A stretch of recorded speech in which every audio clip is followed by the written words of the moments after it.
போன ஆடியோவில் 10வது ஸ்கந்தத்தில் 45வது சாப்டரை பார்த்தோம். இந்த ஆடியோவில் 46வது சாப்டரை பார்க்கலாம்.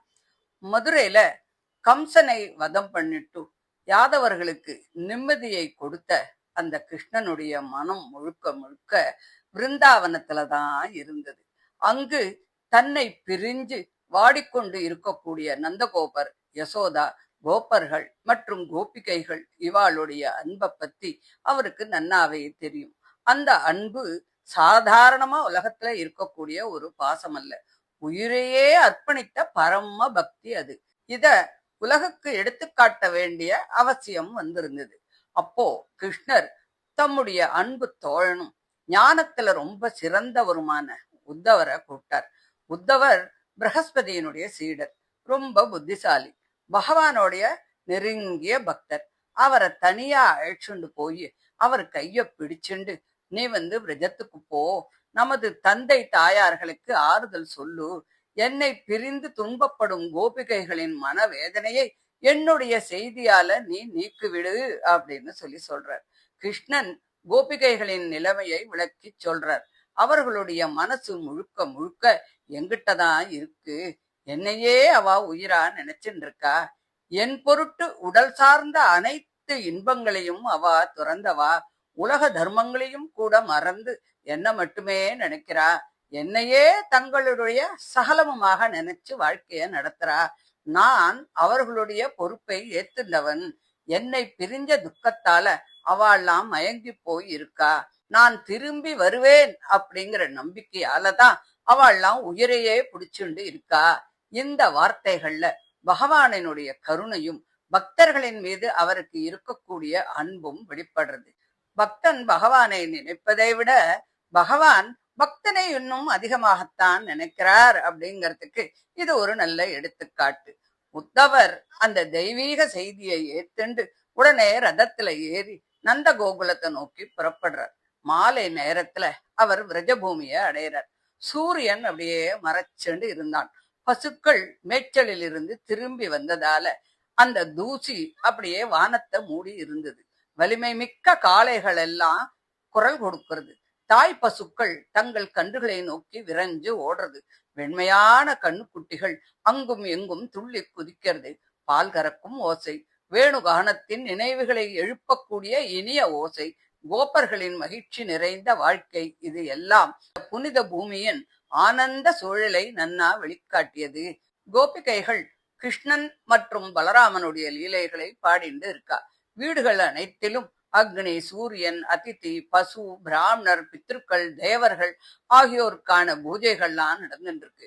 தூபம், தீபம், மலர்கள், புனித வழிபாடுகள் அனைத்தாலும் அந்த விரஜம் ஒரு தெய்வீக ஸ்தலமாகவே இருந்தது. மலர்களால் நிறைந்த தோட்டங்கள், பறவைகளின் இனிய குரல்கள், தாமரைகள் மலர்ந்த குளங்கள், அன்னங்கள் நீந்தும் நீர்நிலைகள், எங்குமே கிருஷ்ணனை நினைவுபடுத்தக்கூடிய ஒரு அழகே இருந்தது. உத்தவர் வந்தத்தை தெரிஞ்சின்ற நந்தகோபர் ரொம்ப சந்தோஷம் அடைகிறார். கிருஷ்ணனின் நெருங்கிய தோழர் அவர் அப்படிங்கறதால அவர் கிருஷ்ணரையே கண்டது போல ரொம்ப அன்போடு அவரை அணைச்சிக்கிறார். உரிய மரியாதையோடு வரவேற்று உணவளித்து ஓய்வெடுக்கிறதுக்கு ஏற்பாடு பண்றார். பாத சேவை செய்து அவரை அமர வைக்கிறார். அதுக்கப்புறம் அவரது மனசுல பல நாட்களாக குவிஞ்சு இருந்த ஏக்கமான அந்த வார்த்தைகள்லாம் மெதுவா வெளியில வர ஆரம்பிச்சது. நமது நண்பனான வசுதேவரின் மகன் கிருஷ்ணன் சௌக்கியமா இருக்காரா? அவரை சூழ்ந்து நல்லவர்கள்லாம் இருக்காளா? கம்சன் அழிஞ்சது நல்லதுதான். எப்போதும் சாந்தர்களுக்கும் யாதவர்களுக்கும் தீங்கு செய்தவன் தன்னுடைய பாபத்தாலேயே அழிஞ்சு போயிட்டான். ஆனால் நம்மை கிருஷ்ணன் இப்ப நினைச்சுக்கிறாரா? தாயான யசோதாவை நினைக்கிறாரா? நண்பர்களை எல்லாம் நினைக்கிறாரா? நம்மளுடைய பசுக்களை எல்லாம் நினைக்கிறாரா? விருந்தாவனத்தையாவது நினைச்சுக்கிறாரா? கோவர்தன மலையை பத்தி யோசிக்கிறாரா? ஒரு முறையாவது எங்களை பார்க்கறதுக்கு வருவாரா அப்படின்னு சொல்லி அப்படியே உருகி போறார். அவருடைய நினைவு தொடர்ந்து கிருஷ்ணனின் வீரச் செயல்களை நோக்கியே போறது. காட்டு தீயிலிருந்து காப்பாற்றினது, பெரும் புயலில் இருந்து காப்பாற்றினது, விஷப்பாம்புகளிடம் இருந்து ரட்சித்தது, பல அபாயங்களிலே உயிர் கொடுத்தது. இவை அனைத்தையும் நினைச்சு நினைச்சு நந்தகோபரின் மனசு அப்படியே கரைஞ்சு போச்சு. கிருஷ்ணனின் சிரிப்பு, பார்வை, பேச்சு, விளையாட்டுகள், குறும்புகள் ஆகிய எல்லாமே அவருடைய நினைவுல வந்து அவரை அப்படியே ஆட்கொண்டது. விருந்தாவனத்தின் ஒவ்வொரு இடமும் கிருஷ்ணனின் பாத சுவடுகளை சுமந்து கொண்டு இருந்தது. ஆறுகள், மலைகள், காடுகள், அவர் விளையாடிய இடங்கள், எதை பார்த்தாலும் மனம் கிருஷ்ணனிடமே போய் சேர்ந்தது.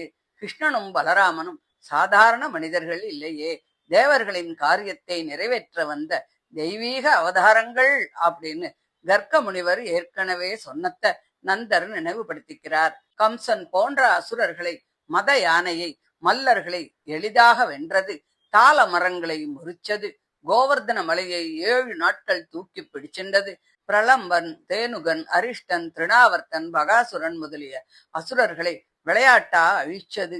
இதை எல்லாத்தையும் நினைச்ச போது அவருடைய மனசு அப்படியே கிருஷ்ண பக்தியில அப்படியே மூழ்கி போயிடுத்து. இந்த நினைவுகள் பெருக பெருக நந்தகோபர் பேச முடியாம அப்படியே அமைதியாக ஆரம்பிச்சார். அன்பின் வெள்ளத்துல மூழ்கியவர் போல கண்கள்லேருந்து ஜலம் நிரம்பி கொட்ட ஆரம்பிச்சது. அருகில் இருந்த யசோதையும் மகனின் லீலைகளை கேட்டு அழுது கொண்டே இருந்தாள். அவளது கண்கள்ல கண்ணீர் பொங்கி பெருகியது. தாய்ப்பாசத்தின் உச்சமாக அவளது மார்பில் இருந்து பால் கூட சுரந்தது. கிருஷ்ணன் அருகிலே இல்லாவிட்டாலும் அவள் மனதில் அவர் இன்னும் பாலகனாகத்தான் இருந்தார். நந்தரும் யசோதையும் காட்டிய இந்த அபாரமான அன்பை கண்ட உத்தவர் அப்படியே வியந்து போயிட்டார். அவர்களை பார்த்து, நீங்கள் இருவரும் உண்மையிலேயே பாக்கியசாலிகள். அனைத்து உலகங்களுக்கும் குருவான நாராயணனிடம் இத்தகைய நிலையான அன்பை வைத்திருக்கிறீர்கள் அப்படின்னு சொல்லி பாராட்டி சொல்றார்.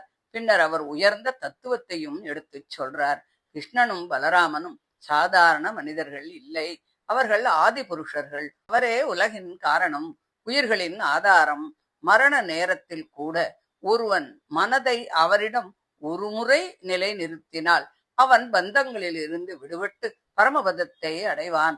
அப்படிப்பட்ட பரம்பொருளிடம் நீங்கள் இப்படி அன்பு வைத்திருப்பதால் உங்களுக்கு செய்ய வேண்டிய வேறு புண்ணியம் எதுவுமே இல்லை.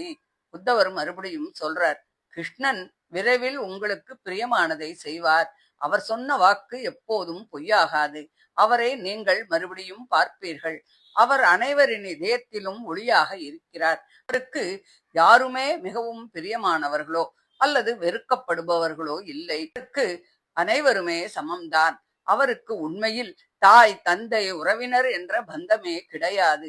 ஆனாலும் பக்தர்களின் அன்புக்காக அதை அவர் ஏத்துக்கிறார். பரம்பொருள் 3 குணங்களுக்கும் அப்பாற்பட்டவர். ஆனால் உலக விளையாட்டுக்காக அவைகளை ஏத்தண்டு படைத்தல், காத்தல், அழித்தல் முதலியவற்றை செய்கிறார். உலகிலே காணப்படும் அனைத்தும் அவர்கிட்டேந்துதான் உண்டாருது. கடந்த காலம், நிகழ்காலம், எதிர்காலம், பெரியது, சிறியது, அசையும், அசையாதது, இப்படி எல்லாமே அவருடைய வெளிப்பாடுதான். அவர் ஒரு நுண்ணிய உண்மையை எடுத்து சொல்றார். உலகில் மனிதன் நான் செய்கிறேன் அப்படின்னு நினைக்கிறது வெறும் மாயைதான். சுழலும் பொருள்களைக் கண்டு பூமி சுழல்கிறது என்று தவறாக சொல்வது போல மனத்தின் செயல்களை ஆத்மாவே செய்கிறது என்று மனுஷன் நினைக்கிறான்.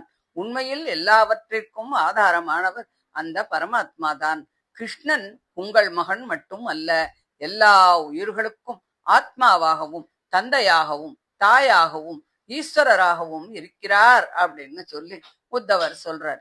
இப்படி இரவு முழுவதும் நந்தரும் உத்தவரும் கிருஷ்ணனுடைய கதைகளை பேசி பேசி கழித்தார்கள். மறுநாள் வெடிகாத்தால கோபிகைகள் எழுந்துண்டு வீடுகள்ல விளக்கேத்தி பூஜை பண்ணி தயிர் கடைய ஆரம்பிச்சா. அவர்களுடைய வளையல்கள் சத்தம் போடுறதே, குங்குமம் பூசிய முகங்கள் பிரகாசமாய் இருக்கு. அவர்கள் அரவிந்த கண்களை உடைய கிருஷ்ணனை பற்றி பாடின போது அந்த பாடலின் ஒளி வானத்தையே எட்டி பிடித்தது.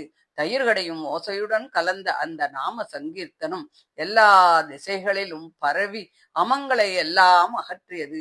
சூரியன் உதித்த போது நந்தரின் வாசலில் நின்று கொண்டிருந்த அழகிய ரதத்தை அந்த விரஜவாசிகள் பார்க்கிறா. உடனே அவளுக்கு அக்ரூரரோட நினைவு வந்தது. நமது தாமரை கண்ணன் கிருஷ்ணனை மதுரைக்கு அழைச்சுண்டு போனவர் மறுபடியும் வந்திருக்காரே அப்படின்னு கோபிகைகள்லாம் பேசிக்கிறா. அந்த நேரத்துல தமது காலை அனுஷ்டானங்களை முடிச்ச உத்தவர் அங்கே வரார்.